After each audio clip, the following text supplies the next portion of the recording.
Last week, we started talking about like how our perspective makes a massive difference, right? Sometimes it's not just so much what we go through, but it's a lot of times it can be more about what our perspective on what we go through is.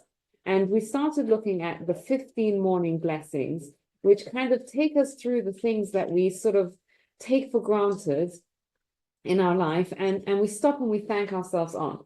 So in this blessing, we're thanking God for clothing. Does our clothing matter? Yes. Tell me more about that. Why does it matter? Clothing matters. When you don't feel good in what you're wearing, that makes a big difference in your mental state. Interesting. How you feel. To me, clothing are a means of self-expression because I use color and I like soft fabrics, and it's part of who I am. Okay. Rachel, were you going to say something? Oh, I was gonna go back to like Adam and Chava and how clearly clothing mattered or didn't matter at one point, and then after eating from the tree of knowledge, like then. So what happened at this tree? What happened at this clothing tree? mattered then. Yeah. So just to bring everyone up to date with what Rachel is telling us is she's I'm talking about the story of Adam and Eve. So before, when Adam and Eve were created in the Garden of Eden, they were naked and they were fine with it, as we're going to see later, right? And then what happens is God tells them, don't eat from the tree. And what did they do? They eat the fruit of the tree, which wasn't an apple, by the way. There's a debate in the Talmud between the 4 different fruits it may have been. Could have been a fig or a wheat or something like that, but it wasn't an apple. But they ate from it, and then the text tells us that they saw that they were naked and they were embarrassed about it. And then they reached for some leaves and to cover it up. The question is, why? What shifted? What changed then that beforehand they were fine with being naked, and then afterwards they were embarrassed about being naked? They became self-conscious. I'll give you another analogy, another question that kind of can help us, maybe will help us clarify as well. Does anyone have a problem with an animal being naked? No, right? What about a very young infant? What about a 3-year-old? Yeah, Let's get a little weird. in public, 10-year-olds? totally. Adults? Completely inappropriate, right? What is it? Why is it that with an animal, we're absolutely fine with them being naked? No one like looks around and like, when Usher, the dog that was here, like no one was like, oh my goodness, you brought a dog in naked. Like, no one cares about that, yeah? Like a baby, we don't think twice about it being naked, right? Yet, why is it? What happens? Why is it that that's fine and an adult is not fine? We know on some level that, no, that's not okay. Because sexuality can be misused or misdirected. But the question is, why is it not seen as a sexual thing when you see an animal naked? Or the animals aren't seeing that as a sexual thing between one another, but when humans are, it's sexualized. But even let's say an 8-year-old versus a 2-year-old, right? We have such a different perspective on an 8-year-old versus a 2-year-old. A good question. I don't know. All right, thank you all for coming. And let's see that's the part that I like to leave at. It's a good question. Marla, were you gonna say something? It has something to do with us being holy, so we're above the animals. You can't expect a baby to behave, or a 2-year-old to behave, they don't have the ability yet to behave as like a normal person, or a mature person, I should say. But for anyone above a certain age, they have the consciousness to know that they're holy, and they need to keep themselves holy, and the clothing protects them that way. Here's the thing. When you see an animal, right, we don't blink or think twice about the animal being naked. Why? Because the animal is a physical being. That's what it is. There's nothing much more to the animal than the physical being. But the same thing with a small child. A small child is very much a physical being. As we grow and develop, we hopefully develop our spirituality, right? And we become more than just the physical.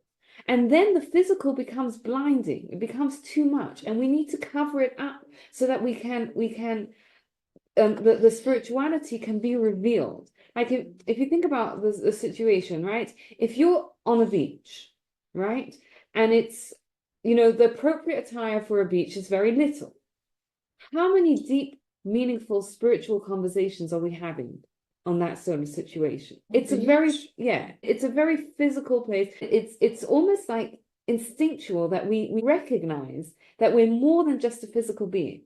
And therefore we have to cover up to reveal that spirituality. Now, going back to Adam and Eve, what happened there was a shift, right? Because before the sin, they were spiritual beings in a physical body, right? And what happened is it shifted, and all of a sudden the physical became so much more blinding. And it's kind of what Marla was telling us, like before that they saw vehicle to be able to do the will of God, to be able to do the spiritual things, but afterwards it became this attractive, strong physical image. And they felt embarrassed of it, and therefore they had to cover it up. Any thoughts or any questions? Yes, now you can say. Yeah. Well, I know my dog has a heart because if I'm upset, she instinctually knows to come on. I mean, she's just like really kind and caring and that type of thing. And yeah, and that's, I don't think that's a contradiction, because when I say spiritual, I mean like animals. The difference between animals and humans is we as human beings grapple with right and wrong, right? Oh, okay. An animal doesn't grapple with right and wrong. It's animals can, and again, I'm not an expert on animals either. Why not? Apparently, I'm very limited. Although I don't know if that's a bad thing, because then they say jack of all trades, master of none, right? So I don't think like it's. I think it's more instinctive with animals than it is as like they're choosing. Should I be kind to Jackie today, or should I not be kind to Jackie? Yeah. Whereas we make that choice, right? So that's that spirituality, and that's what kind of makes us godlike. Is that just like God chooses to create, we can choose to live up to our higher self. So that's one of the things that we are thanking God for in the morning, about having the ability to having clothes to put on.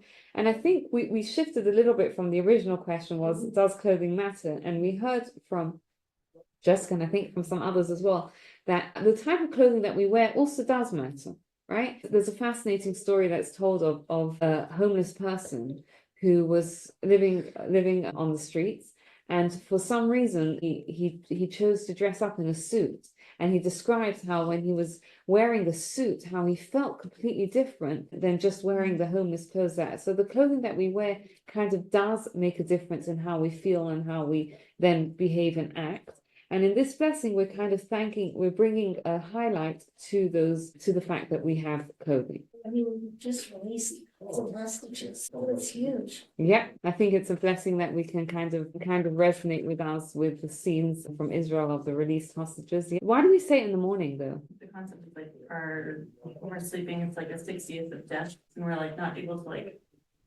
consciously move our bodies at that time. We don't have control of our body or our mind when we're sleeping, right? If you've ever had a dream, and we don't really control what we're thinking when we're sleeping. We don't really control how we're moving, and when we wake up, he releases us from the binds of sleep. So that's one of the things why we say it in the morning. And it's sometimes, besides for feeling physically bound, right? Sometimes we can feel emotionally bound.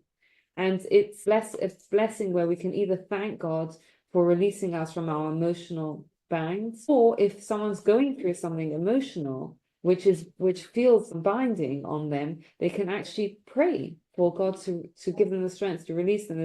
There's a story that's told of a little boy who had a caterpillar, and he asked his mum if he could, raise a caterpillar, and his mum explains to him what happens. The caterpillar is going to go into a cocoon, and he watches the caterpillar go into a cocoon, and he watches a little bit later, and his mum tells him, what's going to come is that there's a butterfly that's going to break through, and he's watching the cocoon every single day to see what's going on, and one day he sees like a little rip in it, and he's like, wow, this is so exciting. And he sees that the butterfly is kind of like struggling within it. So what does he do is he decides open it. to tear it Right. open. So the butterfly comes out, but its wings are all undeveloped and it can't fly. And you know, the boy's so sad. Like, what happened? His mother explains to him, look, what happens is that yes, you were trying to be helpful, but you actually harmed the butterfly, because what happens is that how does the butterfly develop? Is through fighting through the cocoon and through fighting its way out.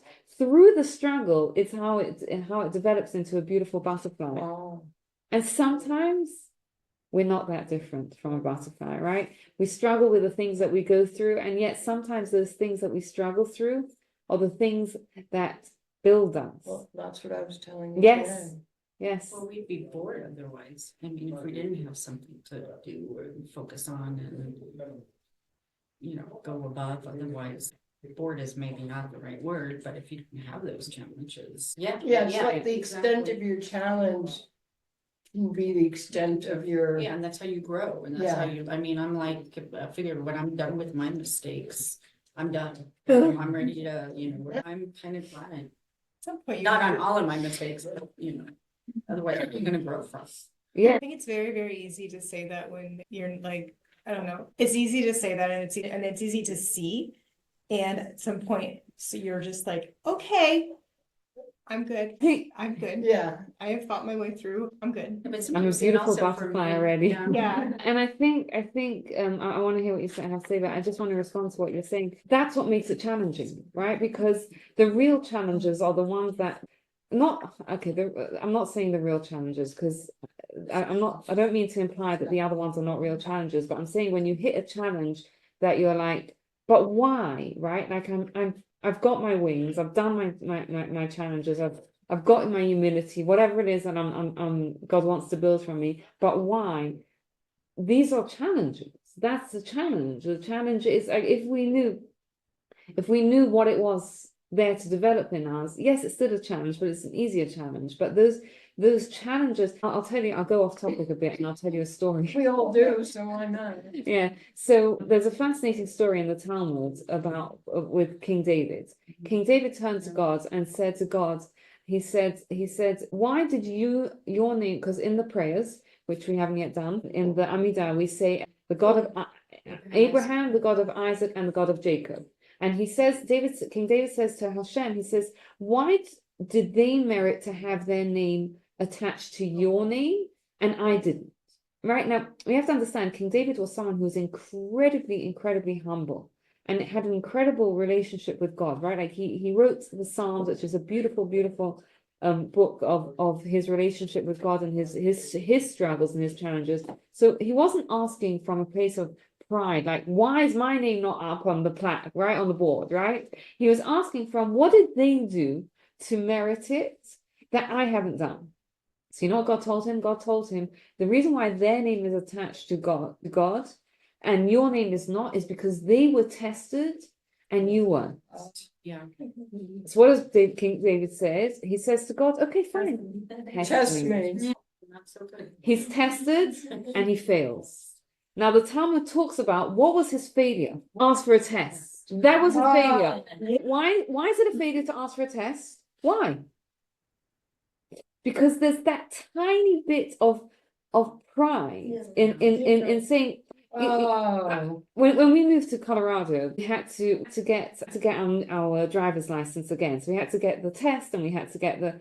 Now regularly, okay, I'm not a good example for this, but regularly you wouldn't take a driving test unless you know you've got a really good chance of passing, right? And now this is a driving test is not such a great analogy because you can retake the test again, right? But you take it because you're fairly confident that you're going to pass it. So when King David asked God, test me, there's a certain amount of confidence there that test me, I'm going to pass it. Now the whole thing of a test is that it pushes us to the point where we feel like we can't pass it, right? And maybe once we can go into like what's the point of a test like that. But that point that you're addressing, I think is what the core of what a challenge is those times where we feel like, but I can't. That's the test, right? And that's the test. And success is doing that step, right? I can't, but I'm going to. I can't, but I'm going to. because that is the challenge and that is the test. Any thoughts, any questions What on was the that? test? With King David was with Bathsheba, the story of Bathsheba, and Bathsheba's husband, he sent Bathsheba's husband into war, and he died in war, and then he married Bathsheba, and there was a failure on some level there. And the question exactly is, it's a longer conversation, but the question exactly, what exactly was his failure there? And they dissect what he did and everything, and they say the root of the failure was that asking for a test, because a test is something that pushes us outside of our limits. It's something that we don't know. We don't know. We may even feel like we can't. Right? And then, you know, that is the test. Okay. Any thoughts, any questions? Otherwise, we're going to move on to the next blessing. What are we thanking God for in this blessing? Standing up straight, Yep. Again, and why do we do it in the morning? because we get out of bed and we stand up straight, Yes. hopefully, if we're not a hunchback or have terrible back problems. Yeah. Yeah, exactly. So we get out of bed and we hopefully can stand up straight, and we thank God for the ability to be able to stand up straight.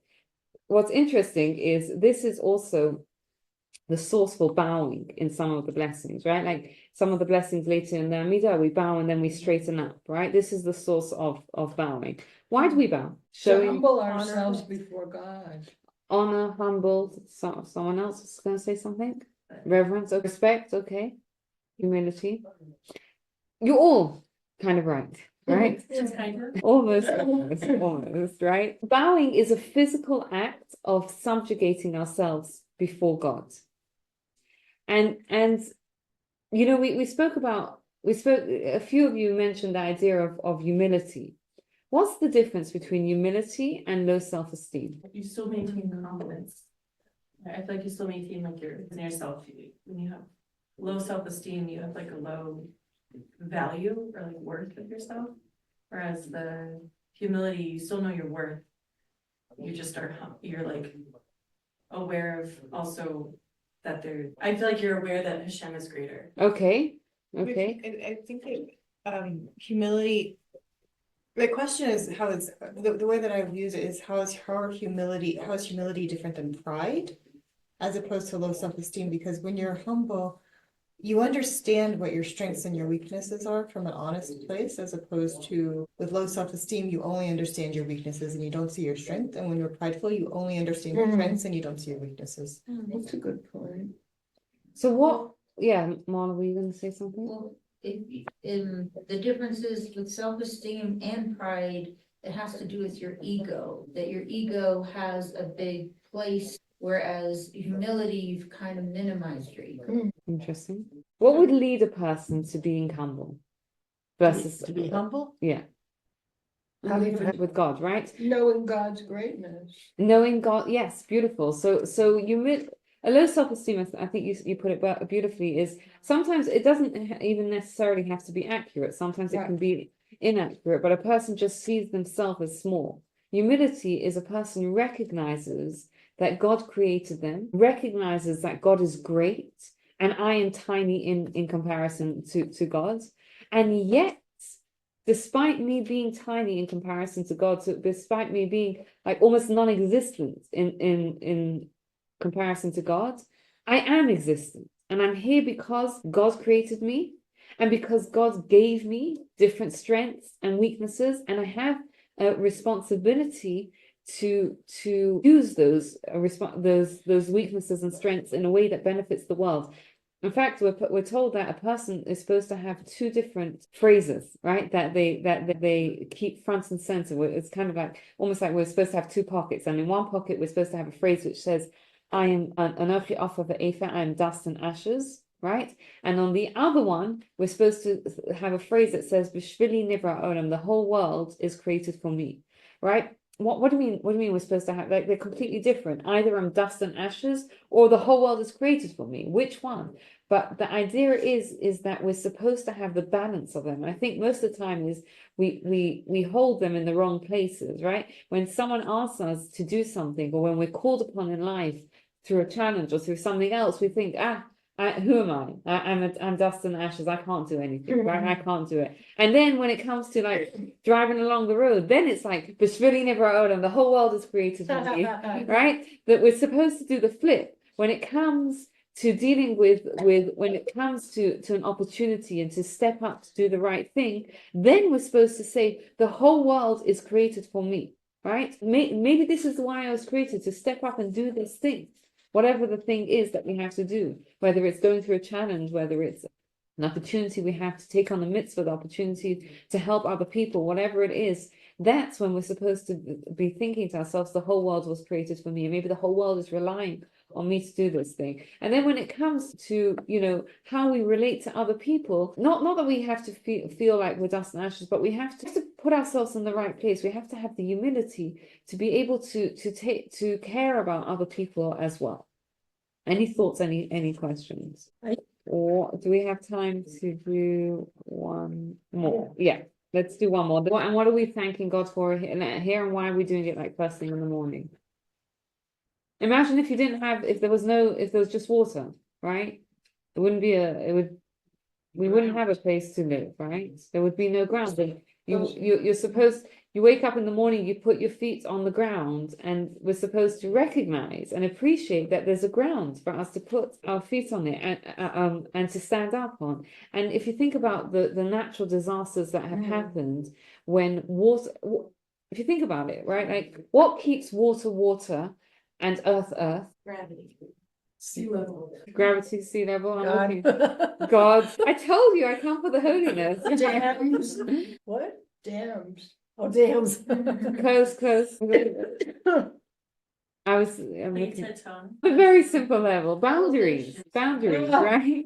God sort of put boundaries in place, that this is where the water is, and this is where the earth is. And when the water breaks through the boundaries, then it creates havoc, right? If you think about hurricanes or tornadoes, and not tornadoes, tsunamis that happen, floods that happen, it's a disaster, right?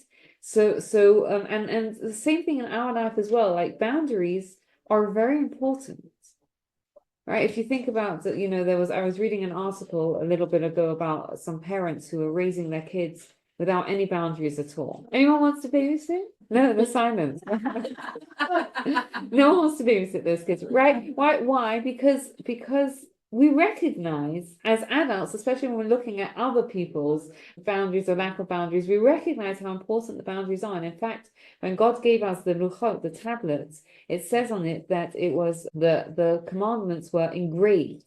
And the Talmud then says, don't read the Hebrew word for engraved is charis, which also means freedom, right? Cherut means freedom.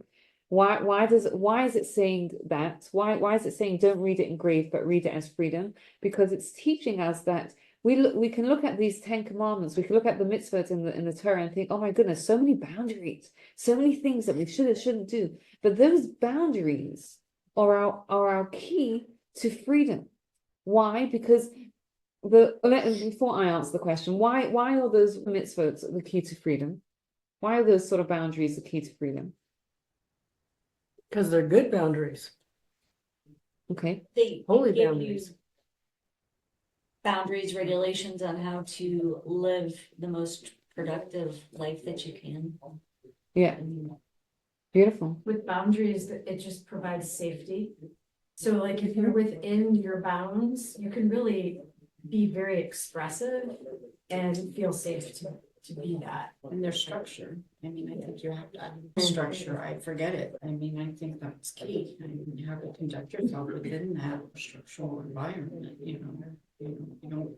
I have a story. Yes, please share. have a client who this goes back to coveting your neighbor's wife, right? She had an affair. She's in therapy for it, but you can just see like it's eating away at her whole entire life, from relationship with her husband, relationship with her kids, relationship with self, and it's she crossed a boundary. And she's suffering. I love how you're pointing out that it's her, not just what it hurt the rest of you, but it hurt her. And I think also what Marla was saying as well is, all the different things that we could be a slave to. And I think the underlying thing that ties all of those things together is our passions, right? Like we can be a slave to our passions, our desires, right? And what the boundaries of the Torah do is they give us that they restrict those, they put boundaries on our passions and our desires so that we can live up to our higher value, right? Like I bet if you would ask this client of yours, do you want to hurt your family, right? Do you want to be faithful? She probably would say, yes, I do, right? Yes, I did want to. But because she didn't have the boundaries or whatever, she crossed the boundaries, she wasn't able to keep to it, right? So those boundaries are what keeps us free and helps us live up to our higher self. Yes. This also goes back to what you said at the beginning in terms of like what separates us from animals. The ability to live up to our higher, yeah. yes, and to choose Also, higher.